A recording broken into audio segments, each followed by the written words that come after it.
আপনি আবার আসছেন? এই চলো তো। আস্তে, আমার ব্যথা ওর দোষটা কি অনু? লাগছে। তুমি আমার উপরে জেদ করে ওকে কেন কষ্ট দিচ্ছ? আমার মেয়ে আমার যা খুশি তাই বলবো, আপনি বলার কি? আর কেনই বা আসছেন এখানে?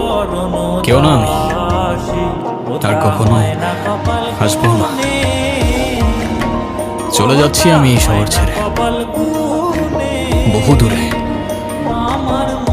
এমনিতেও এই শহরে আপন বলতে তেমন কেউ নেই আমার। শুধুমাত্র শেষবারের জন্য আমার ছোট্ট বন্ধুটাকে দেখতে এলাম।